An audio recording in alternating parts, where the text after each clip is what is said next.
வணக்கம். இன்றைய முக்கிய செய்திகள்.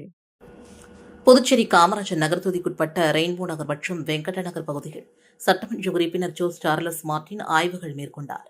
லட்சிய ஜனநாயக கட்சியின் தலைவரும் காமராஜர் நகர் தொகுதியின் சட்டமன்ற உறுப்பினருமான ஜோஸ் சார்லஸ் மார்டின் புதுவை காமராஜர் நகர் தொகுதிக்குட்பட்ட ரெயின்போ நகர் மற்றும் வெங்கட நகர் பகுதிகளில் மக்கள் நலத்திட்டங்கள் மற்றும் அடிப்படை வசதிகள் தொடர்பாக நேரில் ஆய்வு மேற்கொண்டார். அப்போது ரெயின்போ நகர் பகுதியில் அமைந்துள்ள பூங்காவை பார்வையிட்ட அவர் அங்கு விளையாடிக் கொண்டிருந்த சிறுவர்களோடு கிரிக்கெட் விளையாடி மகிழ்ந்தார். தொடர்ந்து பூங்காவில் உள்ள வசதிகளை ஆய்வு செய்தபோது சிறுவர்கள் பயன்படுத்தும் விளையாட்டு உபகரணங்கள் சிதலமடைந்த நிலையில் இருப்பதை கண்டறிந்து அவற்றை உடனடியாக மாற்றுவதற்கான நடவடிக்கைகளை மேற்கொள்ள அதிகாரிகளுக்கு உத்தரவிட்டார். மேலும் பூங்காவில் நடைபயிற்சி மேற்கொண்டு வந்த முதியவர்கள் மழைக்காலங்களில் சிரமம் ஏற்பட்டதாகவும் நிழற்குடைகள் அமைத்தால் பயனதாக இருக்கும் என்றும் கோரிக்கை விடுத்தனர். அவர்களது கோரிக்கை ஏற்றுக்கொண்ட ஜோஸ் சார்லஸ் மார்டின் பூங்காவில் நிழற்குடைகள் அமைப்பதற்கான நடவடிக்கைகள் மேற்கொள்ளப்படும் என்று உறுதியளித்தார். இதனைத் தொடர்ந்து வெங்கட நகர் பகுதியில் சாலையோரம் மற்றும் நடைபாதை வியாபாரிகளை சந்தித்து அவர்களின் வியாபார நிலவரம் மற்றும் அன்றாட சவால்கள் குறித்து பரிவுடன் நலம் விசாரித்தார். அப்போது அப்பகுதிகள் பாதுகாப்பை மேம்படுத்தும் வகையில் சிசிடிவி கேமராக்கள் அமைக்க வேண்டும் என்று பெண் வியாபாரி ஒருவர் கோரிக்கை வைத்தார். அதற்கு உடனடியாக நடவடிக்கை எடுக்கப்படும் என்று ஜோஸ் சார்லஸ் மார்டின் உறுதியளித்தார். மக்களுடன் நேரடியாக கலந்துரையாடி அவர்களின் தேவைகள் மற்றும் கோரிக்கைகளை அறிந்து உடனடி தீர்வுகளுக்கான நடவடிக்கைகளை மேற்கொண்டு வரும் சட்டமன்ற உறுப்பினர் ஜோஸ் சார்லஸ் மார்டினின் இந்த ஆய்வு பொதுமக்கள் மற்றும் வியாபாரிகளிடையே வரவேற்பை பெற்றுள்ளது. ரெயின்போ நகர் பகுதியில் அமைந்துள்ள அங்கன்வாடி மையத்தில் லட்சிய ஜனநாயக கட்சியின் தலைவரும் காமராஜர் நகர் தொகுதியின் சட்டமன்ற உறுப்பினருமான ஜோஸ் சார்லஸ் மார்டின் நேரில் ஆய்வு செய்தார். புதுவை ரெயின்போ நகர் பகுதியில் அமைந்துள்ள அங்கன்வாடி மையத்தில் லட்சிய ஜனநாயக கட்சியின் தலைவரும் காமராஜர் நகர் தொகுதியின் சட்டமன்ற உறுப்பினருமான ஜோஸ் சார்லஸ் மார்டின் நேரில் ஆய்வு மேற்கொண்டார். அப்போது அங்கன்வாடி மையத்தில் வைக்கப்பட்டிருந்த முதியோர்களுக்கு வழங்கப்படும் பெட்ஷீட், காலணிகள் உள்ளிட்டவற்றை வழங்கினார். அப்போது அங்கு பணியாற்றும் அங்கன்வாடி பணியாளர்கள் 5 மாத காலமாக தங்களுக்கு ஊதியம் வரவில்லை என்றும் ஊதியம் கிடைப்பதற்கான நடவடிக்கைகளை மேற்கொள்ள வேண்டும் என்றும் வேண்டுகோள் விடுத்தனர். இதனை கேட்டறிந்த சட்டமன்ற உறுப்பினர் ஜோஸ் சார்லஸ் மார்டின் விரைந்து நடவடிக்கை எடுப்பதாக உறுதியளித்தார். இந்த ஆய்வின் போது முன்னாள் சட்டமன்ற உறுப்பினர் ரிச்சர்ட் ஜான்குமார், லட்சிய ஜனநாயக கட்சியின் பொதுச் செயலாளர்கள் டாக்டர் துரைசுவாமி, வழக்கறிஞர் பிரபாகரன் மற்றும் கட்சி நிர்வாகிகள் உள்ளிட்டோர் உடனிருந்தனர். புதுவை வெங்கட நகர் துணை மின் நிலையத்தில் காமராஜர் நகர் தொகுதியின் சட்டமன்ற உறுப்பினர் திரு ஜோஸ் சார்லஸ் மார்டின் ஆய்வு மேற்கொண்டார். புதுவை வெங்கட நகர் பகுதியில் அமைந்துள்ள துணை மின் நிலையத்தில் லட்சிய ஜனநாயக கட்சியின் தலைவரும் காமராஜர் நகர் தொகுதியின் சட்டமன்ற உறுப்பினருமான ஜோஸ் சார்லஸ் மார்டின் நேரில் ஆய்வு மேற்கொண்டார். அப்போது மின் விநியோகம், மின் கட்டணம் உள்ளிட்ட விவரங்கள் குறித்து மின்துறை அதிகாரிகளிடம் கேட்டறிந்தார். குறிப்பாக கிருஷ்ணா நகர், கவிக்குவில் நகர் மற்றும் ரெயின்போ நகர் பகுதிகளில் நிலவும் மின்னழுத்த ஏற்ற தாழ்வுகள் குறித்து பொதுமக்கள் சார்பில் வைக்கப்பட்ட கோரிக்கைகள் குறித்தும் கேட்டறிந்தார். இதுகுறித்து உதவி மின் பொறியாளர் திலகராஜ் விளக்கம் அளித்த போது அப்பகுதிகளில் மின்மாற்றிகள் பற்றாக்குறை நிலவுவதாக தெரிவித்தார். இதனையடுத்து தேவையான நடவடிக்கைகளை விரைந்து மேற்கொள்ளுமாறு சட்டமன்ற உறுப்பினர் ஜோஸ் சார்லஸ் மார்டின் வலியுறுத்தினார். இந்த ஆய்வின் போது முன்னாள் சட்டமன்ற உறுப்பினர் ரிச்சர்ட் ஜான்குமார், லட்சிய ஜனநாயக கட்சியின் பொதுச் செயலாளர் வழக்கறிஞர் பிரபாகரன், காமராஜர் நகர் தொகுதியின் தலைவர் கோகுல கண்ணன், ரெயின்போ நகர் பொறுப்பாளர் சுரேஷ் உள்ளிட்டோர் உடனிருந்தனர். புதுவை காமராஜர் நகர் தொகுதியில் உள்ள குடிநீர் இரவை நிலையத்தில் சட்டமன்ற உறுப்பினர் ஜோஸ் சார்லஸ் மார்டின் ஆய்வு மேற்கொண்டார். புதுவை காமராஜர் நகர் தொகுதிக்குட்பட்ட ரெயின்போ நகர் பகுதியில் அமைந்துள்ள பொதுப்பணித்துறையின் குடிநீர் இரவை நிலையத்தில் லட்சிய ஜனநாயக கட்சியின் தலைவரும் காமராஜர் நகர் தொகுதியின் சட்டமன்ற உறுப்பினருமான ஜோஸ் சார்லஸ் மார்டின் நேரில் ஆய்வு மேற்கொண்டார். அப்போது அங்கு குடிநீர் விநியோகம், பொதுமக்களுக்கு செய்யப்படும் குடிநீர் விவகாரங்கள் குறித்து பொது சுகாதாரத்துறை இளைநிலை பொறியாளர் நடராஜ் விளக்கம் அளித்தார். மேலும் குடிநீர் வழங்குவதில் பொதுமக்களுக்கு எவ்வித இடையூறும் ஏற்படக்கூடாது என்றும் அதிகாரிகளுக்கு அறிவுறுத்தினார். இந்த ஆய்வின் போது முன்னாள் சட்டமன்ற உறுப்பினர் ரிச்சர்ட் ஜான்குமார், லட்சிய ஜனநாயக கட்சியின் பொதுச் செயலாளர் வழக்கறிஞர் பிரபாகரன் உள்ளிட்ட நிர்வாகிகள் உடனிருந்தனர்.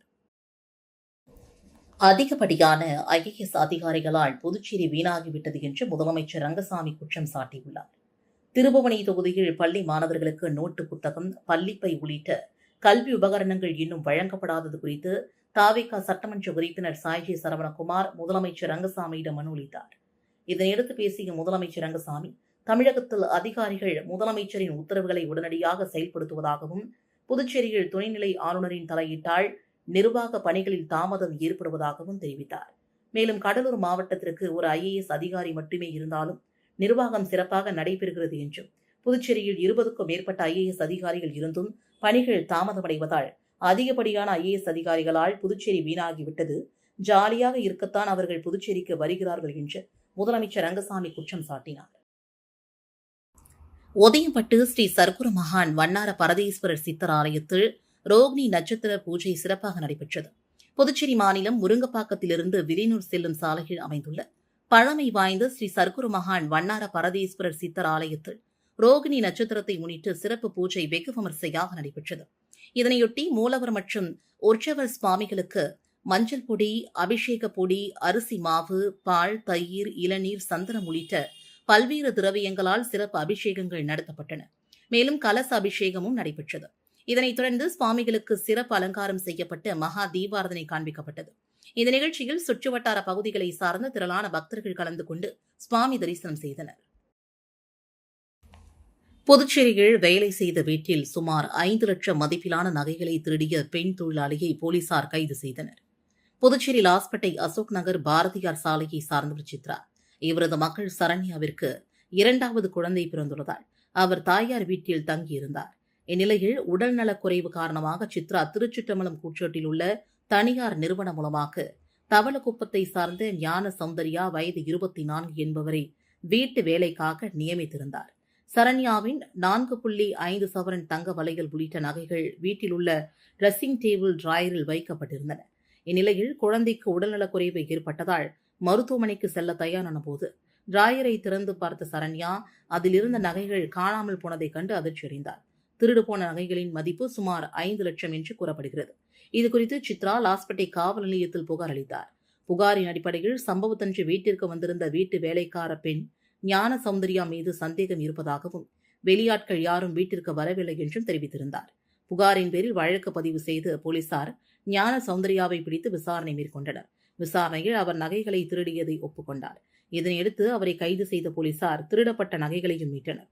தொடர்ந்து ஞான சௌந்தர்யா நீதிமன்றத்தில் ஆஜர்படுத்தப்பட்டு காலாப்பட்டு சிறையில் அடைக்கப்பட்டார். புதுச்சேரியில் மும்மொழி கொள்கை இந்தி திணிப்பை எதிர்த்து விடுதலை சிறுத்தைகள் கட்சியின் சார்பில் பிரசார பயணம் ஊஸ்ட் தொகுதியில் நடைபெற்றது.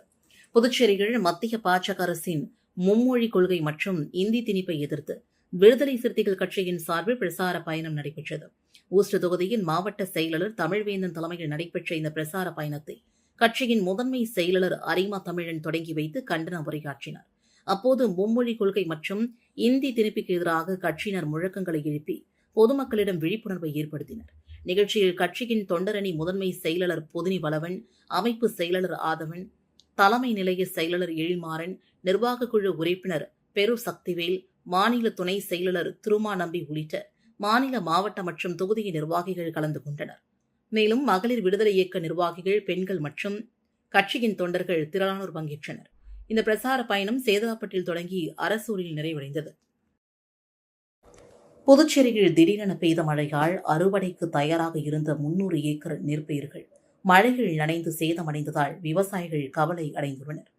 புதுச்சேரியில் கடந்த சில நாட்களாக 100 டிகிரிக்கு மேல் கடுமையான வெயிலுடன் அனல் காட்சி வீசி வந்தது. இதனால் மக்கள் கடுமையான சிரமத்திற்கு ஆளாகினார்கள். பிற்பகல் 11 மணிக்கு மேல் மக்கள் வெயிலில் வர முடியாத சூழ்நிலை காணப்பட்டு வந்தது. இந்நிலையில் நேற்று மாலை திடீரென கருமேகத்துடன் காணப்பட்டு மழை பெய்தது. நகர பகுதிகளான முதலியார்பேட்டை, லாஸ்பேட்டை, உப்பளம் உள்ளிட்ட பகுதிகளில் கிராமப்புற பகுதிகளான திருக்குனூர், வம்புப்பட்டு, கூனிச்சம்பட்டு, செல்லிப்பட்டு, அரியாங்குப்பம், தவளக்குப்பம் உள்ளிட்ட பல்வேறு பகுதிகளிலும் 1 மணி நேரத்திற்கு மேலாக கனமழை பெய்து நீடித்தது. திடீர் கனமழையால் திருக்குனூர், வம்புப்பட்டு, சோம்பட்டு, செல்லிப்பட்டு உள்ளிட்ட பகுதிகளில் அறுவடைக்கு தயாராக இருந்த சுமார் 300 ஏக்கர் நெற்பயிர்கள் மழையில் நனைந்து சேதமடைந்தது. இதில் மழை தொடர்ந்து நீடித்தால் பெருமளவில் நஷ்டம் ஏற்படும் என்று விவசாயிகள் வேதனை தெரிவித்துள்ளனர். அது மட்டுமல்லாமல் அறுவடைக்கு தயாராக உள்ள நெற்பயிர்களை அறுவடை செய்வதற்கு தேவையான களம் அமைத்து தர வேண்டும் என்றும் விவசாயிகள் கோரிக்கை விடுத்து வருகின்றனர். புதுச்சேரியில் 6 ஆண்டுகளுக்கு பிறகு பெட்ரோல் பங்க் உரிமையாளர் கொலை வழக்கில் மகன் உட்பட 3 பேரை போலீசார் கைது செய்தனர். புதுச்சேரி அருகே சேதராப்பட்டில் பெட்ரோல் பங்க் நடத்தி வந்த புருஷோத்தம்மன் வயது 50 கடந்த 2020ஆம் ஆண்டு ஊசுடு ஏரிக்கரை அருகே வெட்டி படுகொலை செய்யப்பட்டார். பல ஆண்டுகளாக துப்பறிய முடியாமல் இருந்த இந்த வழக்கு சிபிசிஐடி விசாரணையில் 6 ஆண்டுகளுக்கு பிறகு துப்பு துளங்கியது. புருஷோத்தமனின் மகன் தனபிரவீன் வயது 29. தந்தை 2வது திருமணம் செய்து கொண்டால் சொத்து பங்கீடு ஏற்படும் என்ற அச்சத்தில் தனது உறவினர்களும் நண்பர்களுமான கலியவேந்தன் வயது 33, பிரசாந்த் வயது 32 ஆகியோருடன் சேர்ந்து கொலை சதித்திட்டம் தீட்டி செயல்படுத்தியதாக விசாரணையில் தெரியவந்தது. இதனையடுத்து மூவரையும் போலீசார் கைது செய்து காலாப்பட்டு மத்திய சிறையில் அடைத்தனர். மேலும் யாருக்கேனும் தொடர்புள்ளதா என்பது குறித்து போலீசார் தொடர்ந்து விசாரணை மேற்கொண்டு வருகின்றனர். மகளிர் மற்றும் குழந்தைகள் மேம்பாட்டுத்துறையின் மூலமாக வழங்கப்படும் நலத்திட்ட உதவித் தொகைகளை விரைவாக வழங்க நடவடிக்கை எடுக்க சட்டமன்ற உறுப்பினர் நேரு வலியுறுத்தியுள்ளார். புதுச்சேரி உருளையன்பேட்டை தொகுதிக்குட்பட்ட மக்களுக்கு மகளிர் மற்றும் குழந்தைகள் மேம்பாட்டுத்துறையின் மூலமாக வழங்கப்படும் புதிய முதியோர் உதவித்தொகை, விதவை உதவித்தொகை, கணவரால் கைவிடப்பட்ட பெண்களுக்கான உதவித்தொகை, முதிர்கன்னி மற்றும் திருநங்கைகளுக்கான உதவித்தொகைகள், திருமண உதவித்தொகை, ஈம சடங்கு உதவித்தொகை மற்றும் பெண் குழந்தைகளுக்கான பல்வேறு உதவித்தொகைகள் வழங்குவதில் தற்போது தாமதம் ஏற்பட்டுள்ளதாக கூறப்படுகிறது. இந்த உதவித்தொகைகளை விரைவாக வழங்க நடவடிக்கை எடுக்க வேண்டும் என்று வலியுறுத்தி உருளையன்பேட்டை தொகுதியின் சட்டமன்ற உறுப்பினர் நேரு மகளிர் மற்றும் குழந்தைகள் மேம்பாட்டுத்துறை இயக்குநர் சத்தியமூர்த்தியை இன்று சந்தித்து கோரிக்கை விடுத்தார். அப்போது நிலுவையில் உள்ள அனைத்து உதவித் தொகைகளையும் விரைவாக வழங்க தேவையான நடவடிக்கைகளை மேற்கொள்ளுமாறு அவர் வலியுறுத்தினார். உதயம்பட்டு ஜிப்சி மகளிர் விடுதிகள் நலத்திட்ட உதவிகள் வழங்கும் நிகழ்ச்சியை சட்டமன்ற உறுப்பினர் ரவிக்குமார் இன்று தொடங்கி வைத்தார். வெளியூர் சட்டமன்ற தொகுதிக்குட்பட்ட உதயம்பட்டு மாதா கோவில் வீதியில் அமைந்துள்ள ஜிப்சி மகளிர் விடுதிகள் நலத்திட்ட உதவிகள் வழங்கும் நிகழ்ச்சி நடைபெற்றது. இந்த நிகழ்ச்சியில் வெளியூர் தொகுதியின் சட்டமன்ற உறுப்பினர் ரவிக்குமார் சிறப்பு விருந்தினராக கலந்து கொண்டு விழாவினை தொடங்கி வைத்தார். இதனைத் தொடர்ந்து பள்ளி மாணவிகளுக்கு பள்ளி பைகள், நோட்டு புத்தகங்கள் உள்ளிட்ட கல்வி உபகரணங்கள் வழங்கப்பட்டன. மேலும் மாணவிகளுக்கு இரவு உணவும் வழங்கப்பட்டது. தொடர்ந்து மருத்துவமனை பயன்பாட்டிற்காக நவீன வசதிகள் கொண்ட கட்டில்கள் உள்ளிட்ட மருத்துவ உபகரணங்களையும் சட்டமன்ற உறுப்பினர் ரவிக்குமார் வழங்கினார். இந்த நிகழ்ச்சியில் சமூக சேவகர்கள், ஊர் முக்கியஸ்தர்கள், பொதுமக்கள் மற்றும் இளைஞர்கள் என திரளானோர் கலந்து கொண்டு விழாவினில் சிறப்பித்தனர். புரட்சிகர சோஷலிஸ்ட் கட்சி நிர்வாகிகள் ஆலோசனைக் கூட்டத்தில் உள்ளாட்சித் தேர்தலை உடனடியாக நடத்த வேண்டும் உட்பட பல்வேறு தீர்மானங்கள் நிறைவேற்றப்பட்டன. புரட்சிகர சோஷலிஸ்ட் கட்சி புதுச்சேரி மாநில குழு கூட்டம் முத்தியல்பேட்டையில் இன்று நடைபெற்றது. கூட்டத்திற்கு கட்சியின் மாநில குழு உறுப்பினர் பாஸ்கர் முத்து தலைமை தாங்கினார். இன்றைய அரசியல் சூழல் குறித்து தமிழ்நாடு மாநில செயலாளர் ஜீவானந்தம் சிறப்புரையாற்றினார். தொடர்ந்து தமிழ்நாடு மாநில செயற்குழு உறுப்பினர் சம்பந்தம் நிறைவுரையாற்றினார். கூட்டத்தில் புதுச்சேரி மாநில அமைப்பாளர் பார்த்தசாரதி, ஐக்கிய தொழிற்சங்க காங்கிரஸ் புதுச்சேரி மாநில அமைப்பாளர் சங்கர், காரைக்கால் மாவட்ட அமைப்பாளர் முகமது பிலால், அகில இந்திய ஐக்கியவாதர் சங்கம் புதுச்சேரி மாநில தலைவர் பூங்கொழிலி உள்ளிட்ட 17 பேர் கலந்து கொண்டனர். மாநில குழு உறுப்பினர் ஆறுமுகம் என்ற இளையராஜா நன்றி உரை வழங்கி கூட்டத்தை நிறைவு செய்தார். கூட்டத்தில் நிறைவேற்றப்பட்ட தீர்மானங்களில் புதுச்சேரி மாநிலத்தில் நீண்ட காலமாக நடைபெறாமல் உள்ள உள்ளாட்சித் தேர்தலை உடனடியாக நடத்த வேண்டும் என்று வலியுறுத்தப்பட்டது. மேலும் ஆக்கிரமிப்பு அகற்றம் என்ற பெயரில் சாலையோரம் சிறு வியாபாரிகள் மீது மேற்கொள்ளப்படும் அதிகார துஷ்பிரயோகத்தை கைவிட்டு அவர்களின் வாழ்வாதாரத்தை பாதுகாக்கும் வகையில் 2014ஆம் ஆண்டு சட்டத்தை முழுமையாக அமல்படுத்த வேண்டும் என்றும் தீர்மானம் நிறைவேற்றப்பட்டது. புதுச்சேரி விளையாட்டு மேம்பாட்டு ஆணையம் சார்பில் ராஜீவ்காந்தி உள்விளையாட்டு அரங்கில் நடந்த மருத்துவ முகாமினை விளையாட்டு மேம்பாட்டு ஆணையத்தின் இயக்குநர் சுதாகர் தொடங்கி வைத்தார். புதுச்சேரி விளையாட்டு மேம்பாட்டு ஆணையம் மற்றும் வெஸ்ட்மேட் மருத்துவமனை இணைந்து விளையாட்டு ஆணையத்தில் பணிபுரியும் அதிகாரிகள், பயிற்சியாளர்கள் மற்றும் அனைத்து ஊழியர்களின் நலனை கருத்தில் கொண்டு அனைவரும் பயன்பெறும் வகையில் மாபெரும் இலவச மருத்துவ முகாம் இன்று நடத்தினர். இந்த மருத்துவ முகாம் உப்பளத்தில் உள்ள ராஜீவ்காந்தி உள்விளையாட்டு அரங்கில் இன்று நடைபெற்றது. இதனை புதுச்சேரி விளையாட்டு மேம்பாட்டு ஆணையத்தின் இயக்குநர் சுதாகர் தொடங்கி வைத்தார். இதில் அரசு அதிகாரிகள் மற்றும் ஊழியர்கள் உள்ளிட்ட திரளானோர் பங்கேற்று பயன்பெற்றனர். முகாமில் இரத்த சர்க்கரை, ஹீமோகுளோபின் பரிசோதனை, இரத்த அழுத்தம், இதய மின் அலை வரைவு உள்ளிட்ட பல்வேறு மருத்துவ பரிசோதனைகள் இலவசமாக மேற்கொள்ளப்பட்டன. மேலும் மருத்துவர்களின் ஆலோசனைகளும் வழங்கப்பட்டன. புதிதாக நோய் கண்டறியப்பட்டவர்களுக்கும் ஏற்கனவே சிகிச்சை பெற்று வருபவர்களுக்கும் தேவையான மருத்துவ ஆலோசனைகள் மற்றும் வழிகாட்டுதல்கள் வழங்கப்பட்டதாக ஏற்பாட்டாளர்கள் தெரிவித்தனர். இந்த இலவச மருத்துவ முகாமில் சுமார் 150க்கும் மேற்பட்ட அரசு அதிகாரிகள் மற்றும் ஊழியர்கள் பங்கேற்று பயன்பெற்றனர். மருத்துவர்கள் மற்றும் சுகாதாரத்துறை அதிகாரிகள் பங்கேற்ற இந்த முகாம் ஊழியர்களிடையே நல்ல வரவேற்பை பெற்றதாக தெரிவிக்கப்பட்டது. வங்கி அதிகாரி பேசுவதாக கூறி புதுவையில் 2 பேரிடம் ரூபாய் 1.13 லட்சம் மோசடி செய்த கும்பலை போலீசார் தேடி வருகின்றனர். புதுச்சேரி முத்தியல்பேட்டை பகுதியை சார்ந்த ஆண் நபரை மர்ம நபர் தொடர்பு கொண்டு வங்கி அதிகாரி பேசுவதாகவும் கார்டு மற்றும் OTP விவரங்களை வழங்குமாறும் கூறியுள்ளார். இதை நம்பி மேற்கூறிய நபரும் அனைத்து விவரங்களை மர்ம நபருக்கு வழங்கிய சிறிது நேரத்தில் அவரது வங்கிக் கணக்கிலிருந்து ரூபாய் 92,000 எடுக்கப்பட்டது. இதேபோல கூடப்பாக்கம் பகுதியை சார்ந்த ஆண்நபரை மர்ம நபர் தொடர்பு கொண்டு வங்கி அதிகாரி பேசுவதாகவும் வங்கிக் கணக்கின் KYC-யை புதுப்பிக்க வேண்டும் என்றும் கூறியுள்ளார். இதை நம்பி மேற்கூறிய நபர் வங்கி விவரங்கள் வழங்கி சிறிது நேரத்தில் அவரது கணக்கிலிருந்து ரூபாய் 21,000 எடுக்கப்பட்டுள்ளது. புதுவை சோலை நகரை சார்ந்த ஆண்நபர் லோன் ஆப் மூலமாக ரூபாய் 8,000 இழந்திருக்கிறார்.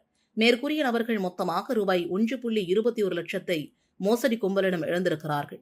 இதுகுறித்து பாதிக்கப்பட்டவர்கள் தனித்தனியாக புதுச்சேரி சைபர் கிரைம் காவல் நிலையத்தில் புகார் அளித்துள்ளனர். இதன் அடிப்படையில் போலீசார் விசாரணையை மேற்கொண்டு வருகின்றனர். இத்துடன் செய்திகள் நிறைவடைந்தன. வணக்கம்.